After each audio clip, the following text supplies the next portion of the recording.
In 1889, a child was born in a quiet border town of the Austro-Hungarian Empire. Nothing about his birth suggested global catastrophe, yet within half a century Europe would be in ruins. Tens of millions would be dead, and the global balance of power would shift permanently. How does a marginal, drifting young man become the central figure in the most destructive war in human history? To answer that, we have to look beyond personality. His rise was not an accident. It was the convergence of grievance, nationalism, war trauma, institutional collapse, and a society searching for meaning after humiliation. Adolf Hitler did not emerge from nowhere. He was shaped by personal frustration and ideological radicalization. But more importantly, he was enabled by fragile democratic structures, economic instability, and a wounded national identity in post-war Germany. This is not only the story of one man, it is the story of how systems fail and how extremism fills the vacuum. Hitler was born in Braunau am Inn in 1889, a small town on the frontier between Austria and Germany. The region belonged to Austria-Hungary, a multi-ethnic empire struggling to contain rising nationalist movements. His father, Alois, was a strict customs official. His mother, Clara, was protective and deeply attached to her children. Several of her children died young, a common tragedy of the time, intensifying her bond with Adolf. The household was disciplined and frequently unsettled. This did not predetermine his future, but it formed the emotional landscape of a boy who would later crave order, hierarchy, and belonging. As a student, he showed early promise but gradually disengaged from formal education. He gravitated toward history, myth, and narratives of Germanic greatness. His father expected him to enter the civil service. He resisted, choosing instead to pursue art. Beneath that conflict was a deeper identity question. In a border region where many German speakers felt culturally aligned with Germany rather than Vienna, nationalist sentiment was already spreading. Hitler absorbed those ideas long before he held power. After the death of his parents, he moved to Vienna, hoping to enter the Academy of Fine Arts. He failed twice. Vienna was culturally vibrant but politically volatile. Economic inequality, ethnic tension, and populist politics shaped public life. The city's mayor, Karl Lueger, had successfully mobilized mass politics using nationalist and anti-Jewish rhetoric. Such ideas were not fringe. They were part of mainstream discourse. Living in poverty, selling small paintings and postcards, Hitler spent years in shelters and boarding houses. During this period, he consumed nationalist literature, racial theory, and conspiratorial explanations for social decline. Vienna offered him both grievance and narrative. Personal failure blended with ideology. Politics became framed not as negotiation, but as struggle between races and nations. In 1913, he moved to Munich. A year later, Europe descended into the First World War. The war transformed him. He volunteered for the German army and served as a dispatch runner on the Western Front. He was wounded, later temporarily blinded by gas, and awarded the Iron Cross First Class. For many soldiers, the war was trauma. For Hitler, it was structure. It offered hierarchy, camaraderie, and purpose. The front gave him identity. When Germany surrendered in 1918, he was recovering in hospital. The collapse shocked him. Like many Germans, he struggled to reconcile battlefield endurance with political defeat. In the aftermath, a powerful narrative spread within nationalist circles. Germany, they claimed, had not been defeated militarily. It had been betrayed internally. This became known as the stab-in-the-back myth. It was false. Germany's military position in 1918 was unsustainable, but the myth was politically useful. It redirected blame away from generals and toward civilians, socialists, and Jews. It transformed humiliation into accusation. Hitler embraced it fully.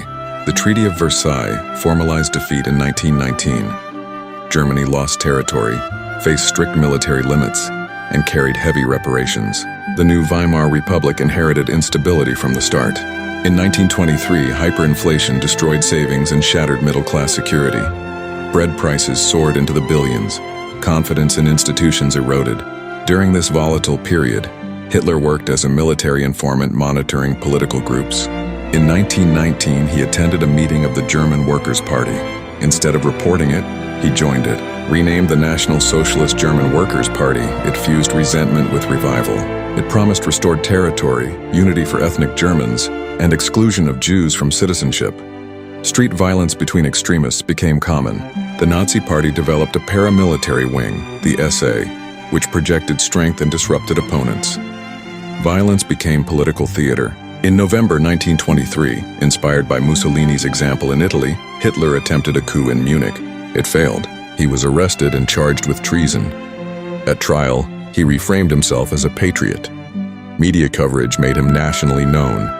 Sentenced to prison, he served less than a year and outlined his ideological ambitions. The failed uprising forced a strategic shift. Power would not be seized by force. It would be captured legally and dismantled from within.